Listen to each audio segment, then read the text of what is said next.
I'm going to use Alchemy again. And this time I'm going to import a vocal sample into it and just get some really weird ethereal sound effects from it. So I'm going to do what I did before, import audio. One thing I forgot to mention before was all these different modes here, granular, additive, additive spectral, and spectral are different synthesis methods which Alchemy uses to recreate the sound. Now, additive and additive spectral and spectral will use spectral and additive synthesis to actually make a version of the sound which you can then manipulate even more, which is really cool. I think what I might do is use additive spectral in this case and bring in the sound Dreamvox. Just a nice little vocal sample. So you can hear some like weird artifacts there, which what it's actually done is, if we go into the sound, so the spectral, we've got more controls for it. So this is like sort of white noise to recreate some of the more white noise elements of it. You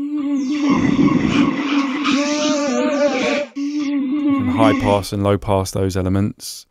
And then if we click on additive, we've got more controls. That's the number of oscillators that is used to recreate the sound. If you bring it down to 4, the sound gets more lower in quality. We want it to be quite accurate in this case. Pitch variation, how much pitch variation is in the sound. If you bring it down a bit, it sounds more flat now, rather it hasn't got all the ooh, up and down pitch variation in it. That should do, I think. And then we can also probably add some reverb onto that. You've got loads of built-in effects using this Camel Alchemy ones. Camel Verb's pretty cool. There we go. Now on Atmosphere sounds I tend to use quite large reverbs, big evolving soundscape type things. So if we play our sound, we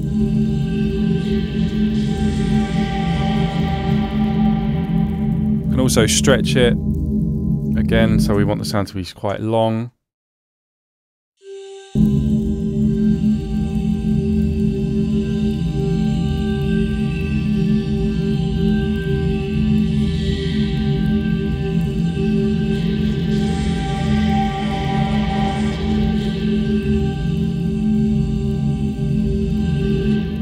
So what you can do is, if you play your sound,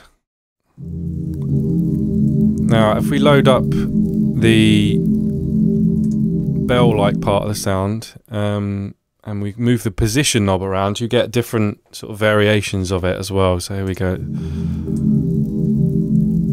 move it over here, it gets a bit softer. If I move it to the beginning, it gets more intense.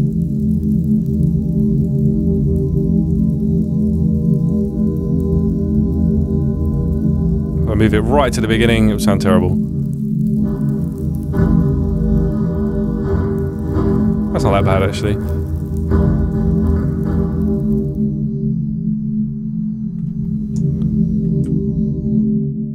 So yeah, there you go. That's how I would go about creating an atmosphere sound. Like, anything goes with this. You can literally throw in any sound at there and you'll probably end up with, if you stretch it about enough and put enough reverb on it, you'll end up with something worth putting into an atmosphere.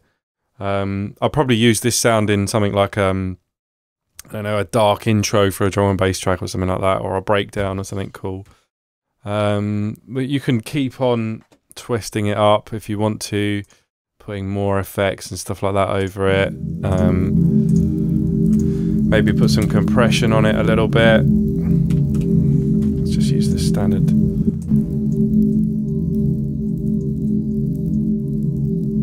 A little bit more EQ, bring out some of the mid-range frequencies.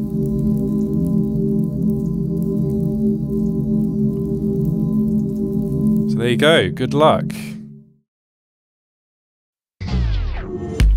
Download over 30 exclusive plugins. Get hundreds of pro-quality samples and power up your production skills with in-depth tutorials. We break it down for you step by step, and you'll see exactly how it's done in expert video guides and producer masterclass sessions with pro producers.